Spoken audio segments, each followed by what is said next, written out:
السلام علیکم ناظرین، جیسا کہ آپ نے پچھلی قسط میں دیکھا کہ دونوں شہزادے اپنے سفر پر رواں دواں ہوتے ہیں۔ اورحان اپنے سپاہیوں سے کہتا ہے اس سے پہلے کہ شہزادہ محمد وہاں پر پہنچے، مجھے یہاں سے نکلنا ہوگا، اور شہنشاہ کا کماندار شہزادے اورحان کو یقین دلاتا ہے کہ محمد کبھی بھی ہم سے پہلے نہیں پہنچ پائے گا۔ دوسری جانب جنگل میں یہ منظر دکھایا جاتا ہے کہ شہنشاہ کے بھیجے ہوئے سپاہی شہزادہ محمد پر گھات لگائے ہوئے بیٹھتے ہیں۔ جیسے ہی وہ وہاں سے گزرتے ہیں وہ اس پر حملہ کر دیتے ہیں۔ وہاں پر ایک زبردست لڑائی ہوتی ہے۔ شہزادہ محمد ان میں سے ایک جنگجو کو پکڑ لیتا ہے اور اس سے پوچھتا ہے مجھے بتاؤ تمہیں کس نے بھیجا ہے؟ وہ سپاہی شہزادہ محمد کو کچھ نہیں بتاتا اور خود کو خنجر مار کر مر جاتا ہے۔ دوسری طرف کا منظر دکھایا جاتا ہے جہاں پہ اسحاق پاشا نے باسنطینیوں کے ساتھ ہاتھ ملا لیا تھا، جس کے بدلے میں باسنطینیوں نے 1,00,000 سونے کی اشرفیاں انہیں انعام دی تھی۔ اسحاق پاشا یہ قبول کر لیتا ہے اور اس کے بعد وہ چلے کے سربراہ کے پاس جاتا ہے اور ان سے کہتا ہے کہ بادشاہ مراد وفات پا چکے ہیں اور آپ کو وقت آنے پہ سلطان محمد کی بجائے سلطان اورحان کا ساتھ دینا ہوگا۔ اس کے بدلے میں تمہیں 50,000 سونے کے سکے دوں گا اور یہ راز کی بات ہم دونوں کے درمیان ہی رہنی چاہیے۔ لیکن ایک سپاہی چھپ کر ان سب کی باتیں سن رہا ہوتا ہے۔ یہ وہی سپاہی ہوتا ہے جو کہ خلیل پاشا کی بیٹی سے محبت کرتا تھا۔ یہ باتیں سننے کے بعد وہ خلیل پاشا کی بیٹی سے ملنے جاتا ہے۔ شہزادی پوچھتی ہے کوکو تم مجھے کچھ پریشان سے لگ رہے ہو، کیا بات ہے مجھے بتاؤ؟ کوکو اسے بتاتا ہے کوئی پاشا تمہارے بابا کے پیچھے سازش کر رہا ہے۔ وہ بتاتا ہے کہ مراد بادشاہ وفات پا چکے ہیں اور کوجو دیگان کو اسحاق پاشا نے اچھی خاصی رقم پیش کی ہے اورحان شہزادے کو تخت نشین کرنے کے لیے، اور اس نے یہ رقم قبول بھی کر لی ہے۔ وہ شہزادے محمد کے خلاف جال بچھا رہے ہیں اور تمہارے بابا کو کچھ بھی خبر نہیں۔ وہ شہزادی کہتی ہے تم اس بات کا ذکر کسی سے بھی نہ کرنا، میں اپنے بابا سے بات کروں گی۔ ادھر رات کا وقت ہو گیا۔ شہزادہ اورحان ایک جگہ پر اپنے سپاہیوں کے ساتھ خیمہ لگا کر آرام کر رہے تھے اور دوسری طرف شہزادہ محمد بھی کسی محفوظ جگہ پر آرام کر رہے تھے۔ لیکن شہزادہ محمد سوئے نہیں، بلکہ ان کے پاس ایک چیز تھی جس کا وہ بڑی گہرائی سے معائنہ کر رہے تھے۔ وہ اس چیز کے معائنے میں اس قدر مگن تھے کہ نہ انہوں نے کسی سے بات کی نہ ہی انہوں نے کھانا کھایا تھا۔ ادھر یہ دکھایا جاتا ہے وہ لڑکی جو جاسوس تھی جس کو شہزادہ محمد کے سپاہیوں نے بچایا تھا، وہ چھپ کر شہزادہ محمد کے خیمے کے پاس آ گئی۔ اس نے بڑی چالاکی سے خنجر نکالا۔ وہ ابھی شہزادے محمد کو خنجر مارنے ہی والی تھی کہ شہزادے محمد نے دلباش کو آواز دی۔ شہزادے محمد نے اسے حکم دیا کہ سپاہیوں سے کہو جلدی سے تیار ہو جائیں، ہمیں ابھی نکلنا ہے۔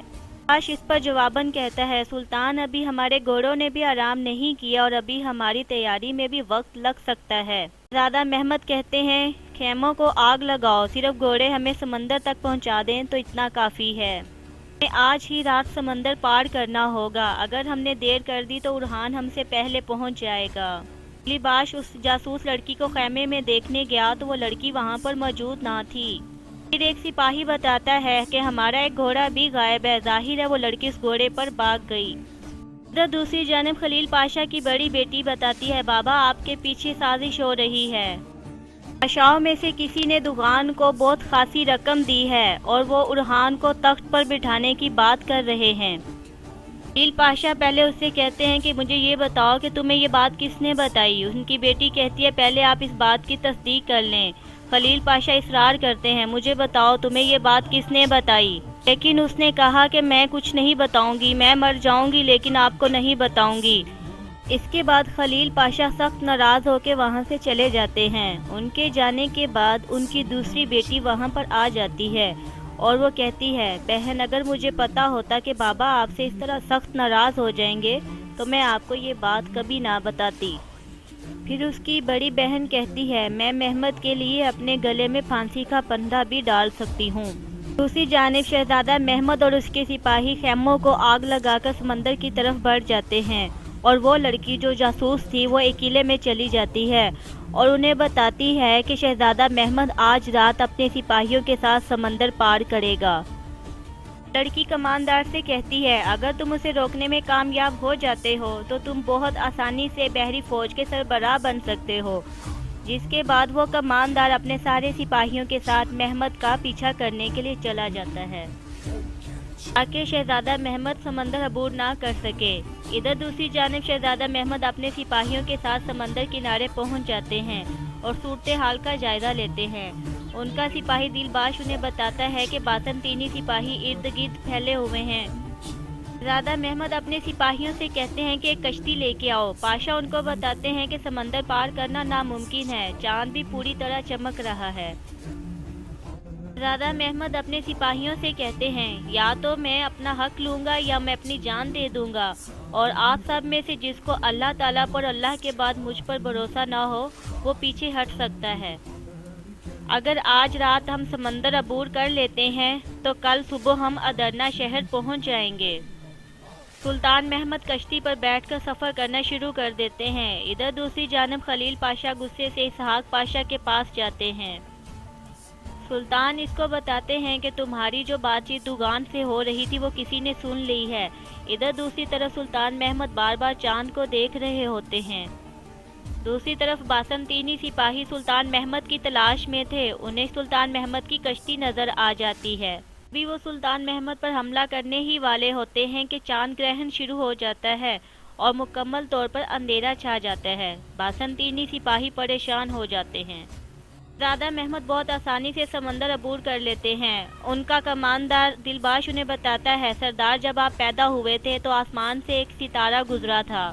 سال رزق میں اضافہ ہوا، ماؤں نے جڑواں بچوں کو جنم دیا، گاؤں نے زیادہ دودھ دیا، اور ہمارے رب نے ابھی کچھ دیر پہلے آپ کے لیے نور کا ظہور فرمایا۔ ایسی کرامات بہت صدیوں بعد ہوتی ہیں میرے سلطان۔ اس کے بعد سلطان اپنے سپاہی سے پوچھتے ہیں کہ اصل معجزہ چاند کی روشنی ختم ہو جانا ہے یا اللہ تعالیٰ اس بندے کو عقل دے کہ یہ معجزہ کب ہونا ہے؟ کیونکہ سلطان محمد کو پتا تھا آج چاند گرہن ہے، اور جو انسان اتنی بات نہ بتا سکے، نہ پتہ کر سکے، وہ اتنی بڑی سلطنت کا بادشاہ کیسے بن سکتا ہے؟ پھر شہزادہ محمد نماز ادا کرتے ہیں اور اللہ تعالیٰ سے کامیابی کے لیے دعا کرتے ہیں۔ دوسری طرف باسنطینی کماندار جا کے شہنشاہ کو بتاتے ہیں کہ آج رات سمندر پار کرتے ہوئے شہزادہ محمد کو گھیر لیا گیا، لیکن وہ چاند گرہن کا فائدہ اٹھاتے ہوئے ہاتھ سے نکل گئے، اور شہنشاہ کو بہت غصہ آ جاتا ہے۔ دوسری جانب عثمانی سلطنت کا سربراہ اپنے سپاہیوں کو اکٹھا کر کے کہتا ہے کہ سلطان مراد وفات پا چکے ہیں اور ہماری سلطنت بغیر وارث کے ہے، ہمیں سلطان چاہیے۔ دوسری طرف خلیل پاشا کی بیٹی پوچھتی ہے کہ بابا مجھے بتائیں سلطان کون بنے گا، باسنطینیوں میں پرورش پانے والا اورحان یا اصل حقدار محمد؟ خلیل پاشا جواباً کہتے ہیں کہ جو بھی بنے گا وہ اپنے لیے، اپنے بابا کے لیے اور سلطنت کے لیے اچھا ثابت ہو۔ اگلی صبح شہزادہ محمد بھی اور شہزادہ اورحان بھی اپنے اپنے سفر کی طرف گامزن تھے، اور ادھر عثمانی فوج بھی تیاری کر رہی تھی۔ تیر اور سبھی پاشا اسی انتظار میں تھے کہ کون نیا سلطان ہوگا۔ ابھی تک کسی کو بھی علم نہ تھا کہ کون نیا سلطان بنے گا۔ انتظار کی گھڑیاں ختم ہوتی ہیں۔ شہزادہ محمد شہزادہ اورحان سے پہلے پہنچ جاتے ہیں اور پیچھے سے شہزادہ اورحان بھی آ جاتے ہیں، اور پھر سلطان مراد کی اہلیہ بھی وہاں پر پہنچ جاتی ہیں۔ خلیل پاشا شہزادہ محمد کو سلطان تسلیم کر لیتے ہیں، اور وہاں پر کھڑی تمام فوج سلطان محمد کے آگے جھک جاتی ہے، اور شہزادہ محمد سلطنت عثمانیہ کے 7ویں سلطان منتخب ہو جاتے ہیں۔ ناظرین، آج کی ایپیسوڈ کا اختتام ہوتا ہے۔ ہمارے چینل کو سبسکرائب کیجئے تاکہ آپ نیکسٹ ویڈیو کو دیکھ سکیں۔ اپنا اور اپنوں کا خیال رکھیے۔ اللہ حافظ۔